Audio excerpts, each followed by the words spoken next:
Durante la década de los 80, en las redes ferroviarias de América del Norte, ningún tren completaba su recorrido sin un vagón especial al final de la formación.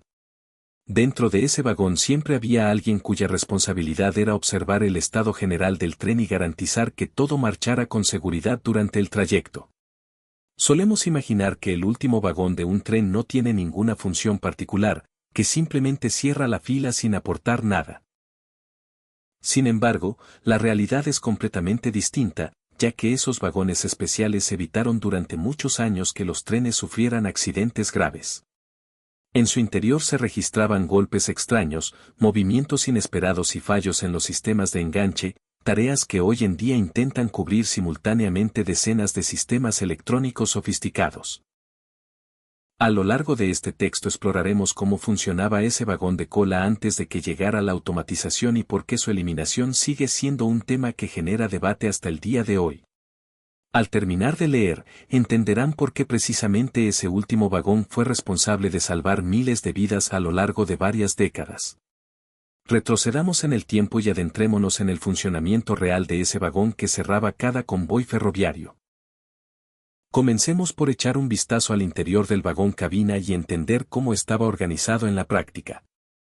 El espacio dentro del vagón de cola recordaba a un pequeño apartamento construido sobre rieles, donde cada centímetro disponible cumplía alguna función para hacer llevaderos los largos viajes. Las paredes solían estar cubiertas de madera que, con el paso de los años, había absorbido los olores del aceite, el carbón y el café cargado que siempre se preparaba a bordo. El lugar más importante del vagón lo ocupaba una gran mesa de trabajo donde el conductor mantenía sus registros y sus listas de vagones perfectamente organizadas. A lo largo de las paredes colgaban literas estrechas sujetas con cadenas de hierro que, aunque no ofrecían ningún lujo, eran el único lugar donde la tripulación podía descansar mientras las ruedas golpeaban monótonamente sobre los rieles. Se ponía especial cuidado en el área destinada a la cocina, pues disponer de comida caliente durante el trayecto no era un capricho sino una necesidad básica. El corazón de esa zona era una robusta estufa de hierro fundido que funcionaba con carbón. Ese aparato cumplía una doble función: abrigar a la tripulación durante los crudos inviernos y servir como fogón donde siempre había una tetera al fuego o algo de tocino en la sartén. En los momentos de frío extremo, la estufa era literalmente lo que mantenía vivos a los hombres, y las reservas de carbón almacenadas en compartimentos bajo el suelo del vagón garantizaban que la tripulación pudiera sobrevivir incluso si el tren quedaba atrapado en algún paso montañoso. Cada objeto dentro del vagón estaba firmemente asegurado para que los bruscos movimientos del tren no convirtieran la vida cotidiana a bordo en un caos permanente. Sin embargo, toda esa comodidad interior no era más que la envoltura de una labor mucho más exigente y llena de riesgos. Mientras unos se calentaban junto a la estufa, otros debían permanecer alertas sin descanso, observando el tren desde el punto más elevado de la cabina, precisamente en lo alto del vagón. La tripulación era capaz de detectar situaciones que en cualquier momento podían desencadenar un accidente gravísimo. Para comprender cómo los trabajadores podían identificar el peligro a varios kilómetros de distancia, es necesario prestar atención a una estructura peculiar que sobresalía del techo del vagón. Ese saliente acristalado recibía el nombre de cúpula y funcionaba como el principal mirador del equipo ferroviario. En el interior del vagón había una escalera alta y angosta por la que el oficial de guardia ascendía hasta ocupar su asiento de cuero en lo más alto. Resulta difícil imaginar la sensación de estar sentado dentro de esa burbuja de vidrio mientras debajo rugía una bestia de metal de varias toneladas moviéndose a toda velocidad. Las ventanas de la cúpula estaban diseñadas y colocadas de tal manera que el observador pudiera ver simultáneamente los techos de todos los vagones que iban por delante y ambos costados de la vía al mismo tiempo. Era el punto más alto de todo el tren, desde donde se obtenía una visión panorámica completa de la formación en movimiento. El trabajo del observador era considerado agotador porque implicaba mantener los ojos fijos en el horizonte durante horas interminables, sin importar las condiciones meteorológicas. Los destellos cegadores del sol, las lluvias torrenciales o la niebla más espesa no podían distraerlo de su búsqueda constante de cualquier señal de avería por pequeña que fuera. La amenaza más temida que los ojos del observador debían detectar era el sobrecalentamiento de los cojinetes de las ruedas. En el lenguaje técnico de los ferroviarios este fenómeno se conocía como caja caliente y era considerado como el anuncio casi seguro de un accidente inminente. Cuando la lubricación interior del conjunto de ruedas se agotaba, el metal comenzaba a fundirse por efecto de la fricción generada a alta velocidad. La primera señal de alerta era una columna de humo azulado apenas perceptible que emergía de debajo de alguno de los vagones en el tramo central del tren. Durante las horas de luz ese humo podía confundirse fácilmente con el polvo levantado por el paso del convoy, pero la mirada entrenada de un ferroviario veterano reconocía de inmediato esa señal tan específica de peligro. Con la llegada de la noche, la tarea se volvía aún más complicada porque el observador debía buscar un resplandor rojizo brillando bajo los vagones. El metal incandescente comenzaba a desprender chispas y a iluminarse en la oscuridad, lo que significaba que en cuestión de minutos la rueda podría bloquearse completamente y provocar una catástrofe en toda la formación. Además del fuego y el humo, la tripulación del vagón de cola también vigilaba atentamente el comportamiento de la carga transportada. En las curvas pronunciadas o durante frenadas bruscas, materiales pesados como troncos de madera, planchas de acero o tuberías metálicas podían desplazarse y sobresalir de los límites del tren. Un elemento así en movimiento se convertía en un obstáculo sumamente peligroso capaz de destrozar un tren que viniera en dirección contraria o de derribar los pilares de un puente. Una mirada atenta y experimentada detectaba cualquier temblor sospechoso en las lonas de protección o una inclinación extraña en alguna plataforma que no se correspondiera con el terreno que atravesaba el tren. El observador también prestaba mucha atención a los sonidos que llegaban del exterior a través de la ventana entreabierta de la cúpula. El chirrido del metal, un golpe metálico inusual o el silbido del viento en lugares donde no debería haberlo podían indicar una falla en la línea de frenos incluso antes de que los instrumentos de la cabina del maquinista tuvieran tiempo de registrar cualquier anomalía. No obstante, detectar el problema era tan solo la mitad del trabajo. Cuando a unos kilómetros por detrás comenzaban a verse llamas saliendo de debajo de algún vagón, el observador debía transmitir esa información al maquinista con la mayor rapidez posible. En aquella época, cuando todavía no existían las radios portátiles, ese proceso se convertía en una verdadera prueba de habilidad y de fortaleza mental. Cualquier fallo en la transmisión de la señal significaba que el tren continuaría avanzando hacia un desastre sin que nadie en la cabecera supiera lo que estaba ocurriendo en la cola, pero entonces surge la pregunta obvia: ¿cómo transmitían exactamente los hombres del vagón de cola sus mensajes al otro extremo del tren si ni siquiera podían hacerse escuchar entre sí? Lo cierto es que para eso existía un lenguaje especial basado en luces y sonidos que hoy en día nos parece casi increíble. Cuando entre la cola y la cabeza del tren se extendían cientos de metros de vagones, la voz humana quedaba completamente inutilizada porque el estruendo de las ruedas sobre los rieles ahogaba cualquier grito. Por eso los ferroviarios desarrollaron con el tiempo su propio lenguaje silencioso. Imaginen una noche cerrada y un hombre en el techo del último vagón intentando comunicarse con el maquinista que se encuentra a medio kilómetro de distancia. El instrumento principal de comunicación era una linterna de queroseno. Moverla verticalmente significaba la orden de seguir avanzando, mientras que agitarla ampliamente de lado a lado ordenaba una detención inmediata.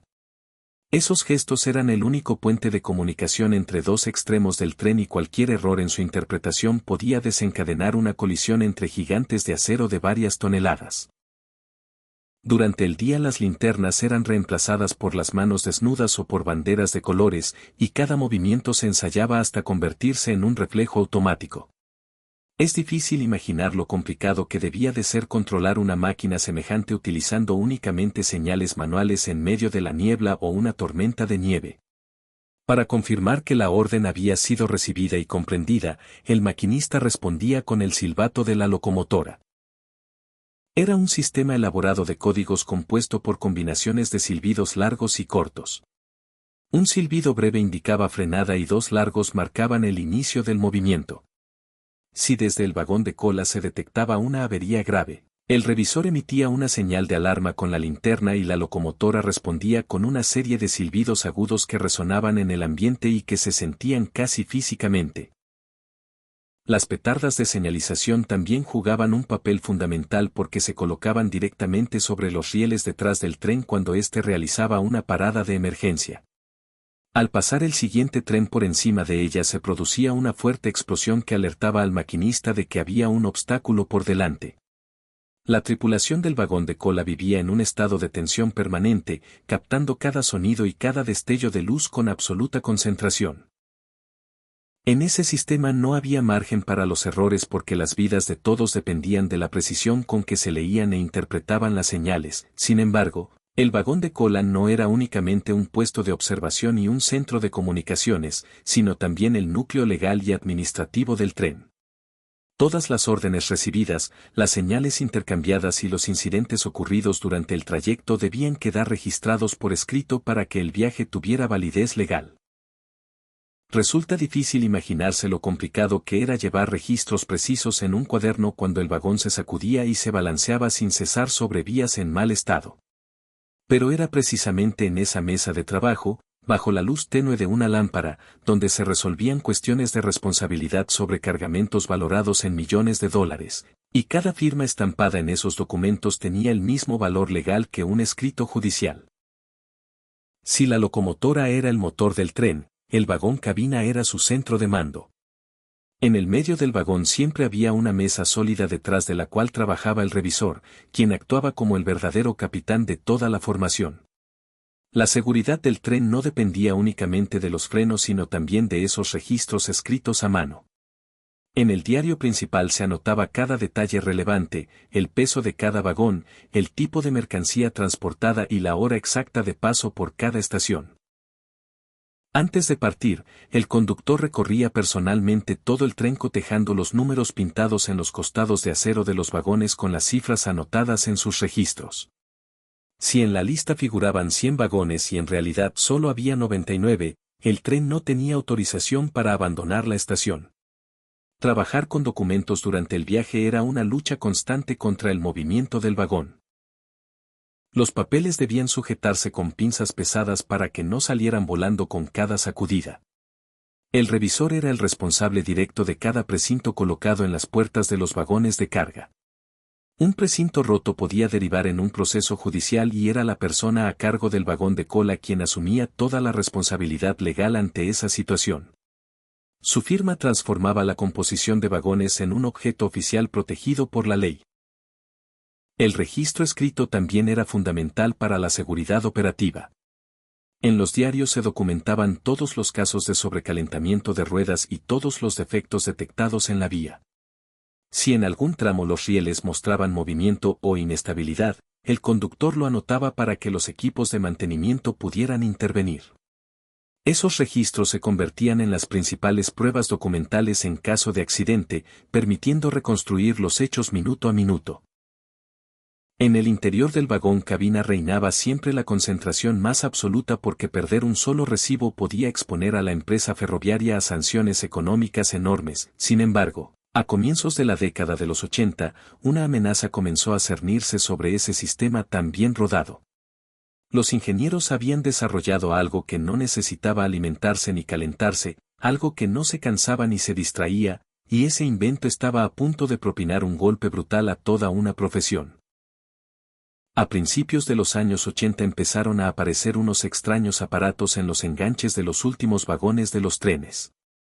Eran cajas metálicas compactas de un llamativo color naranja, de un tamaño similar al de una maleta de herramientas corriente.